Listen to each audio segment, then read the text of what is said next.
she can be like, you can like scoot over there and you can run.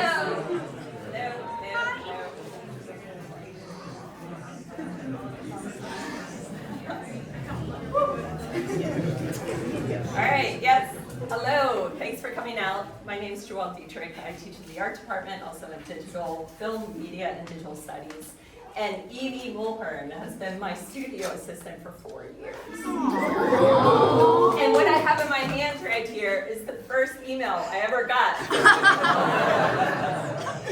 It is from July 12th, 2021, as we are emerging from COVID. Pretty amazing. Yeah, and she, it's just incredible. She said that she liked my work. She named a couple of specific pieces, like straight to my heart, very flattering. And then she already knew she wanted to be a double major in computer science and studio art, which is incredible. She had a website. She was a published author of a book already. I mean, the mere age of 18. So I don't know if her parents feel like she emerged fully formed. So the following 4 years, she continued to be my right hand.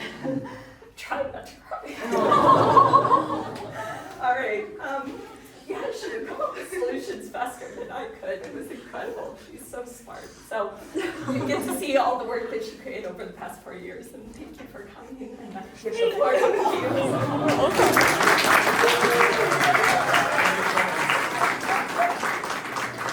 Well, thank you, Professor Dietrich. Now I'm really emotional. I'll try to pull it back together for my artist talk. So I didn't write a whole speech, don't worry. It's just a little notes, so I'll just kind of go through. But kind of as Professor Dietrich said, I've been working with her for the last 4 years, and it's meant a lot. She's been like an amazing mentor to me, and a lot of I feel like my style kind of was inspired by the work I did for her, and I'll talk about that a little later. But so I really appreciate you as my boss and friend. So kind of I just want to, before I talk about any of the art, just extend a lot of thanks to a lot of people that helped make this show happen.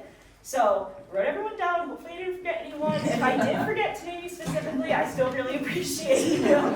But so first I'd like to thank Professor Starr and Katie for being awesome junior and senior capstone professors. Those classes were really hard, but I felt like I actually really walked into my art style after being in those courses. I'd like to thank John and Dr. Halstead for being the 2 art history professors I took here. I was never really into art history, but it is a major requirement, and coming out of this I felt like I was this is actually so cool, and it helped me think more critically about the work that I was making. Special thanks to Leah, Marissa, and David for all the help that they did on my 1 a.m. emails and setting up the show and the most odd requests that I was coming up with, and they were really accommodating and awesome, so I really appreciate them. I'd like to thank Luis, one of the other art professors, for helping me resin the goodbye piece. I really think I pulled it together, so couldn't have done that without you. I'd like to thank Trey Shield for all the support just in general, and emails and ordering supplies and just anything I needed. She was always right there, so I really appreciate her.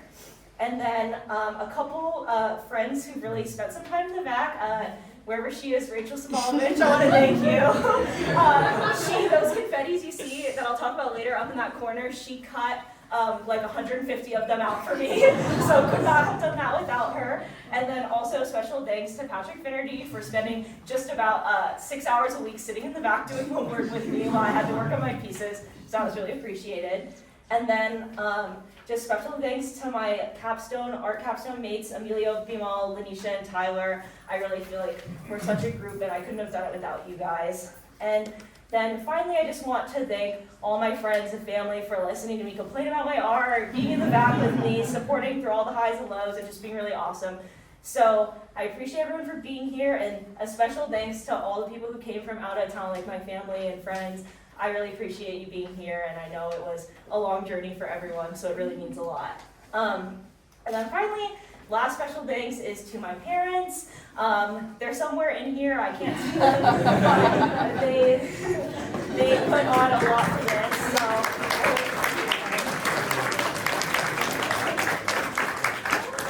so yeah, Dad, thanks for letting me still be an art major. Anyway, so with those kind of thanks done, I would like to just kind of start talking a little bit about the work. And so if you look behind Gibby and August right there, there's a pair of shoes, and those are actually my shoes. And back in 2018, thank you, Aunt Mary, I started painting these things that didn't really have a name yet, but they basically used a small square brush and like 2 to 3 little brushes to paint individual strokes, and then I would kind of blend it together and paint it as one. And so those will come up later because you might notice them a lot in my work, but that like stems back to being in like middle school and high school and like art I made back then. So then, junior year rolls around, it's time for capstone, and that's like the first art class I've taken that really has like, you can do anything you want, there's really no guidance. They were like, just make something, be experimental. And I was like, oh my gosh, I have no clue what to do. So I was like flipping through old work and I saw those little brush strokes again and I was like, maybe I'll bring them back. And so I made a piece that's not in here. It's super ugly, and my capstone mates might remember it as the Easter egg. And it was this egg-shaped piece of wood that I randomly had, and I painted these confettis like very evenly. And when I brought it to class, I was like, this took me like 8 hours, and Katie was like, they just look so uniform and like they're not having any fun. They're just sitting there in line together. And I was like, oh, you're so right, but I wish you weren't. So then I kind of thought back to freshman year when I was helping Professor Dietrich with her Chasing the Sun show. It has a lot of architecture in there, and I helped her make a lot of the buildings, and it would be these beams that we'd make in Illustrator. So I thought back to that, and then I took actually a look around the VAC, and I was like, there's a lot of 3D architecture around here. So thinking about all that, I was like, I love that workflow. I could really use like the architecture and shadows into my work. So I started to actually like combine the confettis and the architecture together. And at first, it really wasn't working. It didn't look that great. But as I started to like refine it and start cutting out pieces more, and it was like becoming layered, like pieces like this right here, it started to be a lot more exciting. So then I was really just making this work because I thought it was pretty, and that there was no deeper meaning behind it. But now we're still in junior spring, which was a really hard semester for me. I was taking graph theory, which is a math class, and I was also being Turner president. If you know, you know. So I was not doing very well, and I was super stressed, super anxious, and like just kind of unable to control my feelings and emotion. This is my last special shout out to my best friend and roommate, Caitlin. She was very supportive. I was crying a lot, and I was like, I don't know what I need to do. But I kind of found myself, like, when creating my art, this repetitive practice and the, like, well-defined workflow and all the patterns were, like, very soothing. The little stamps back on that square piece right there are actually all Zentangle patterns, which is a type of art inspired, like kind of stemmed from Zen Buddhism, and it's supposed to be, like, a mindful and meditative art practice. So it's like I could really, like, let go of all my thoughts and feelings and just feel, like, a lot more relaxed. So, I did all of this, and then I started making work that I actually liked, and that felt really good. And I would tell everyone, I was like, my art is just so calming to me. It's just so peaceful and simple and nice. And everyone would come in and look and be like, it's not simple at all. Like, this is not peaceful looking. Like, even one of my friends was like, I would hate to look at your art while I was on acid. And I was like, yeah, I do agree with you. And the person is here right now, but I won't say it. So,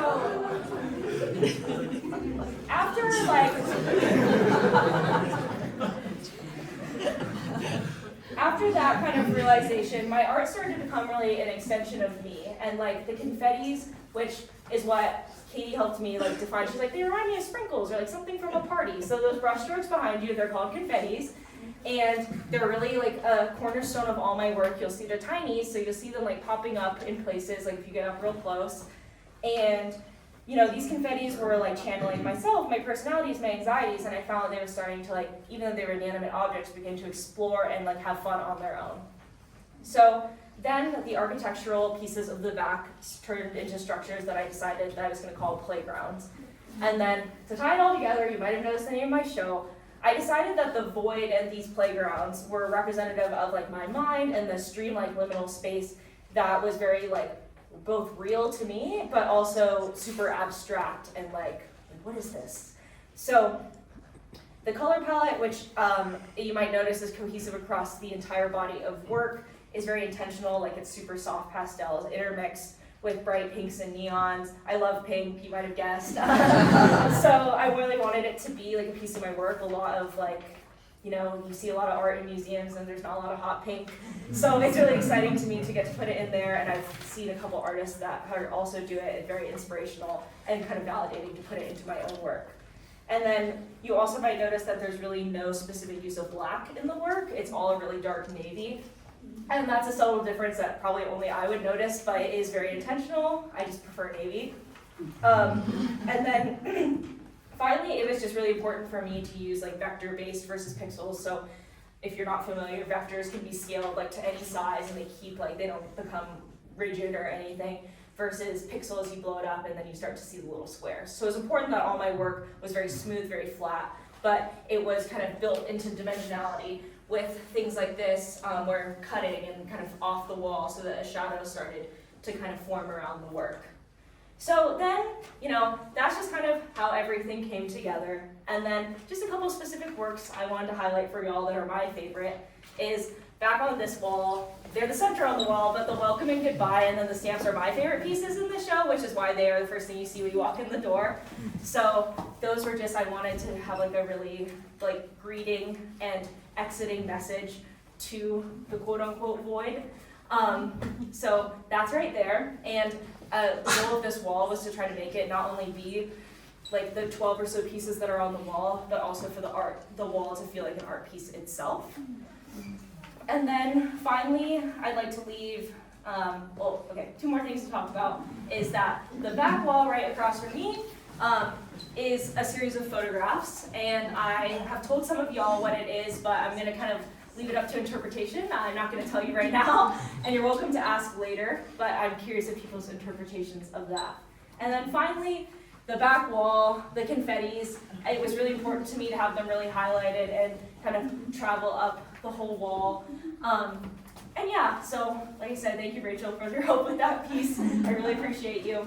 And just to kind of end out my talk, being an art major has been such a journey, and it's been a really fun one, a super stressful one too, but I guess it's just about done. But also want to kind of shout out, some of my professors are here, but my computer science major, you might not see it in this work, but it actually does inspire a lot of it through like the digital practices, and like being in those different classes helped me draw inspiration and like not get stagnant in my work. So I really appreciate all of them, despite their classes really kicking my butt. And then before we move into questions, I just want to have like a final thank you to everyone who came out here and supported my show. It means so much, and I don't want to cry or anything, but I'm so grateful for you all being here. And yeah, just each and every one of you has been like a real part of my Davidson or full life experience on my family. So thank you so much for being here.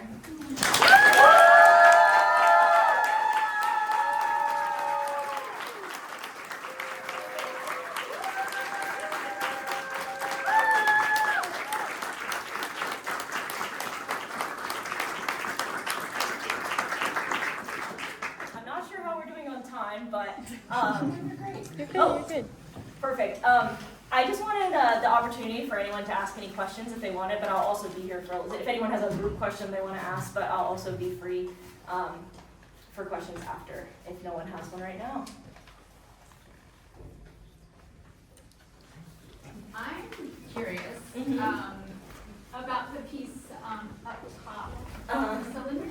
Yeah. I think it's really curious after seeing it in critique, and it's very pristine presentation of a full cylinder, and it right now in this form that I feel like is very engaging and alive and dynamic. And I was actually curious about you talking about that type of migration in your work. Like when something went, as the person who encouraged you to push the kind of sprinkles to be a bit more characteristic of your joy that you bring people, I think, and personality. That feels like it has a bit of life that was very unexpected from the beginning to the end of its presentation. So I was hoping you could speak to that and anywhere else in the show where you think that's Yeah, so like Katie just mentioned, that piece used to be kind of straight up and down and was meant to be like a tube standing up, kind of like not crumpled like that, but I used a piece of material that wasn't super structural. And, you know, I was setting it up and then I was telling everyone, I'm so frustrated, it's falling apart, it looks awful, I hate it. And everyone who would come to my studio would be like, that's just the most exciting thing in here. Like, I love that. And I was like, I can't believe you're saying that. That's my least favorite piece ever. And then, as I kind of looked at it more, I was like, wait, it's actually not so bad. And then I actually have to credit Tyler a lot. And we were, I was grabbing dinner on Main Street the other day and I ran into him. We were walking back to the back together. I said, you want to see what's hanging in here? And he comes in and he sees it and says, oh, I just love how it looks on the wall. And I said, I still need to cut some acrylic sticks. I'm going to stabilize it so it's a perfect cylinder again. He's like, no, don't do that. It looks like a paint tube bottle that's been squeezed. It's so much more exciting this way. And I was like, ah, you're so right. Like, also I was feeling lazy, so that was And so yeah, but like, things like that, a lot of this work has come from happy accidents where it's like kind of discovering something like doesn't go my way, and that's really hard for me as a huge perfectionist. But then it actually has brought some of my best work out when I have to be a little more experimental and like change up what the plan was, which can be hard. But so I hope that kind of answers your question. That a lot of this stuff, the fun experimentalness just kind of comes by accident, and that's just like happy accidents.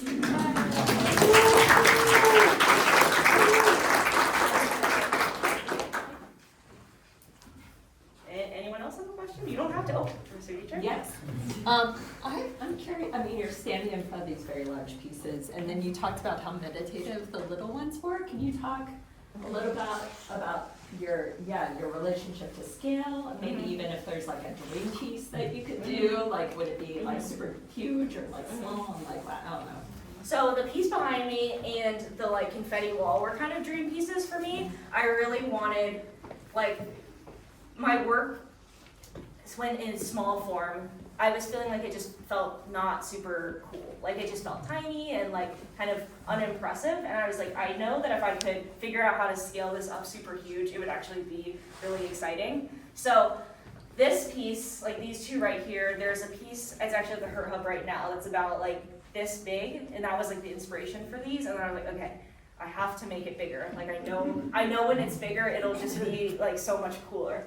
So, yeah, it just was, I wish I had like a kind of better answer on like how, but so, I just felt like some pieces, like the patterns really thrived in tiny spaces, but I kind of liked the idea of something huge where like the little confettis were so minuscule and you had to like get up close to actually see them. And that's what, like, I always get in trouble. Caitlin and Emma and I were at an art gallery over fall break, and I was like, up this next to like a piece, and they're like, ma'am, we need to set that. But like, I actually don't mind if people get up really close like that, because that's how I like to view art, is like it's so small you have to get up and really look at it. So I think that's really fun for me, is the tiny things in the big pieces so that you have to look for it. So, anyone else? Oh, Uncle John. So, for those who don't know, the book that was mentioned earlier that Evie illustrated was fantastic. I was like, I can't believe this high school did this. Do you have any plans to illustrate more books? Well, I'd really like to. That's my dream job, is to be a children's book illustrator. I don't know, but you know, a lot of people have been asking me my post-grad plans, so I was like, you know, now that even though I love art a lot, what brings me so much passion about it is like that it's for me and it's not like something that I'm doing to like pay my bills. And so I think if I did that, it would kind of take the joy out of it, and I never want to lose that. So I would want it to be something like, if I was illustrating children's books, which I would love to do, it's something like I do a little later, and it's something that I'm doing like that I'm really passionate about, versus like work. Yeah. Great. Well, I just want to say thank you again for everyone to being here. Like, it makes me so emotional to see you all standing out here, like just everyone here is so important to me, and I hope you all know that. So I haven't been out there, but my mom made a lot of food. So if people are still hungry, I hope you get out there and get some, and I'll be sticking around if anyone has any personal questions or anything like that. But thank you so much for being here.